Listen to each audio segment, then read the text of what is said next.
The book is about an American Foreign Service officer, and the story starts off, he is in the hospital, he's had a stroke, he can't talk, but his mind is still very active.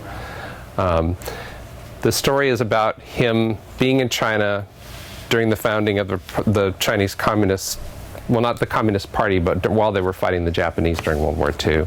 He comes back to the States after the end of World War II and gets fired because he's suspected of being a communist.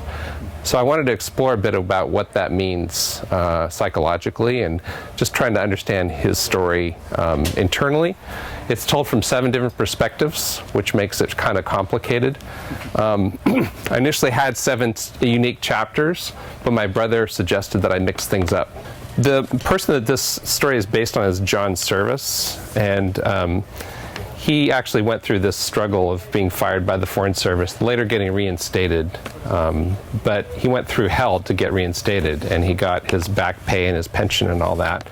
But there was a time where he couldn't get a job because he had been blacklisted. He couldn't get hired by anybody. He got a job over in New York working for a steam trap company. So imagine being a political reporter in China, having dealt with Chairman Mao, you know, in a wartime situation, coming back to the States and working for a steam trap company. So that's the sort of stuff I was trying to understand more. Unfortunately, the actual person, John Service, didn't keep a diary of his time in Yan'an, which is what Taoyuan is based on in the book. So I kind of had to make things up. There's a lot of people, a lot of Americans who were in Yan'an during that time. They didn't write diaries either. So the diary that you see is a sort of a composite of lots of different stories going on there. All right, so I'm going to read just a short passage from the first chapter. So the narrator of this book her name is Lisa. She's Chinese American, and she's the person in charge of taking care of Leach, Quentin Leach, who's the person who had the stroke. He's the Foreign Service officer. So the one thing that still bothers me, so she's talking about the past. She's now an adult. She has a house. Her mortgage is underwater. She has kids in school. The one thing that still bothers me whenever I think back to that time in 1989 is what happened while I was working as a student intern at a retirement home in Albany, California. I just graduated from UC Berkeley, and I got a paid internship at St. Matthew's Senior Care, which was located just north of Berkeley. Most of the residents at St. Matthew's were either comatose or delusional and had to be medicated regularly. St. Matthew's was where senior citizens went to die. I was living in a studio apartment in Lake Merritt in Oakland with another Chinese American girl who was in her last year at Berkeley. She spent most of her time studying at cafes with her organic chemistry study group. They drank mochas and talked about valence bonds. I had no aspirations to go into healthcare. I landed the job at St. Matthew's through a friend of my mother's who owned a chain of Cantonese-style takeout restaurants and had recently bought St. Matthew's as a place to stash his 95-year-old mother. My job was to clean bedpans, pick up laundry, and do whatever else the nurses asked me to do.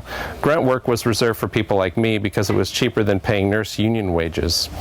I worked 4 days a week. I had 25 residents to look after during my 4-hour shift, and on good days the rooms smelled like pine sol. On bad days they smelled like urine.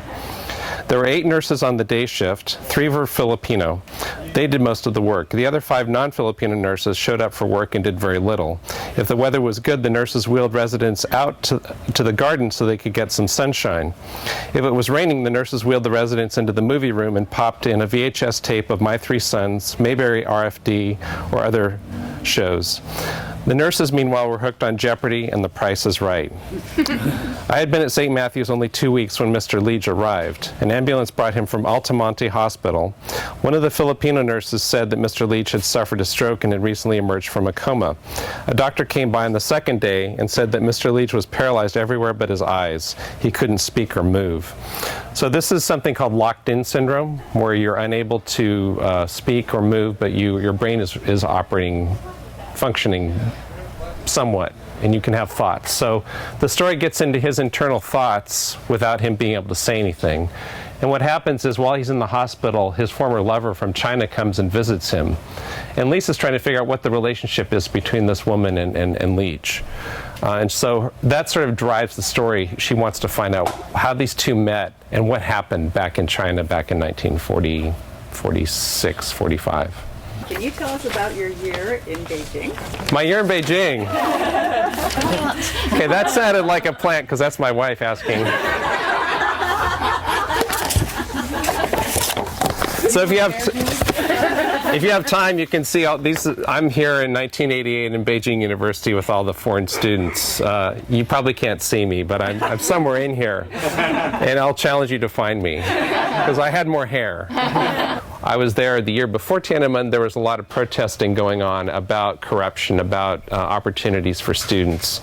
But it kind of died down in the summertime because it gets really, really hot in Beijing. And they also started sponsoring school dances.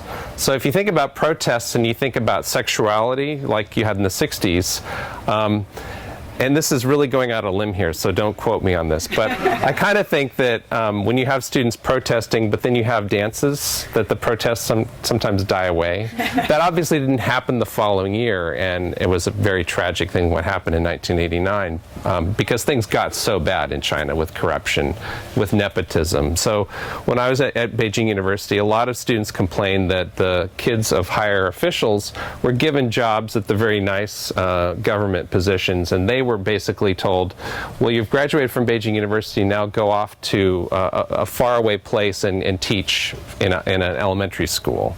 And Beijing University, just so you know, is the top school in China. Everyone wants to go to Beijing University. We got to go there not because we were very smart, but because we were foreign exchange students, exactly. So we got to see these people, but all the foreign students were put into a foreign student dormitory. We weren't really allowed to mix. It was very interesting. The largest foreign student population was Japanese. So, of course, I had a Japanese girlfriend when I was studying in China. It makes perfect sense. Can you say more about why you found it important to tell one story from 7 perspectives? And I mean, I haven't read the book, but a little bit about the 7 perspectives. Yeah, so the book started off being called The 7 Versions of Leach. And so John Leach is the main character, or John Quentin Leach, he goes by Quentin. The difficulty I had in writing this story, the person it's based on was not a very self-expressive person. And if you think about living in the 50s and you're a guy, you're not going to be saying what your feelings are necessarily. And so I had to get in the mind of this guy and figure out how is he going to reveal himself or not reveal himself. And a lot of the times he doesn't really reveal what he's thinking, so you need to have other perspectives to see what's going on and try and understand him a little better. The only time he's actually in first person, first person is the diary part. And the diary is not very emotionally honest because he's that type of person from that period. So he talks a lot about what's going on, but not what's in his head and what he's feeling. What I found in writing the story is that his wife's letters to her friend, so she's writing to her friend as she's being evacuated from Chongqing, those are probably the most revealing about him. But I didn't plan it that way. It just sort of happened as I was writing that, oh wow, his wife actually has a lot to say and she's actually telling me a lot about him that I didn't know. What I found in writing, like initially I would start off, this idea of you write 15 minutes every day did not work for me because I row in the morning, so I get up at 4:30 to row with some of these guys over here. And I work full-time at the Public Utilities Commission, so I can't do that 15 minutes a day. I have to find time whenever I can.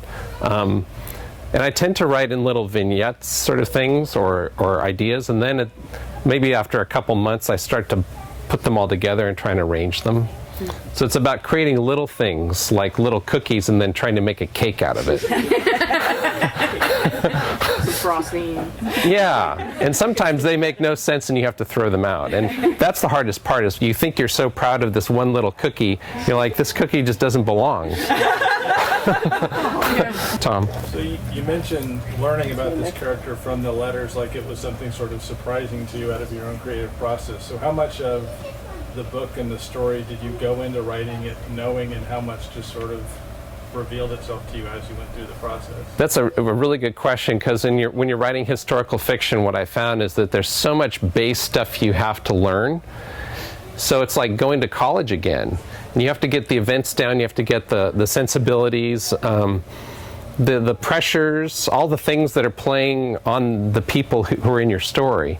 Once you've got that, though, you can start to play around with it. So it's almost like you've built this little world and you've got your little people, and now you can make them do different things. But you also have to get in their head to figure out, why are they doing this, or how's this affecting them? I'm working on another novel now. It's much less time intensive because I don't have to do all that historical research. I find it really hard to get into the minds of people from an earlier era. And I don't know, I rely on, hi Ditas, I rely on you to tell me if I did it successfully, but yeah, that's the hardest part, I think. I'm just curious if your book is unique in the sense that it's historical fiction that takes place in China and the United States, and I mean, I've never seen a book like it, so maybe there's a genre, or maybe there's people writing about this, but clearly we're not reading it. So I'm just curious if there is a group that's doing this and you're part of it, or if it's particularly unique. So there's a lot of writers writing about China during the kind of pre-World War II period, or even into World War II. You have Lisa See, you have Amy Tan. So there's a lot of Chinese American writers who set things in Shanghai because it's a very exciting place. Not a lot about Foreign Service officers. So I think I've probably put myself in such a very complicated little niche that most people go, wow, why did you do that? You know, because it's not very simple. And that's kind of why I wanted to do it, because it was a challenge. But the answer is probably no, but there are other authors writing about that period specifically without jumping into other areas. One of the chapters I have goes to Brazil. The main character, rather than going to New York to sell steam traps, goes to Brazil to work for an oil company. And he thinks by going to Brazil he'll escape all the problems of being blacklisted in the US. But his problems follow him to Brazil too. So part of the reason of writing about Brazil was, it was when I wrote that chapter, I was really stuck before I'd written it, and so this became like a writer's block release, because I love listening to Brazilian music, and I thought, well, what was Brazil like in 1957? So I started doing research about that, and I thought, wow, there's a whole story here about Brazil. And you might read it and go, well, why the hell is he in Brazil? This is about China, you know? But that just is a reflection of my personality, and it does actually tie back into the story at some point, and you'll see how. All right, thank you everyone for coming. What's that? Oh yeah, there's snacks over here if you want.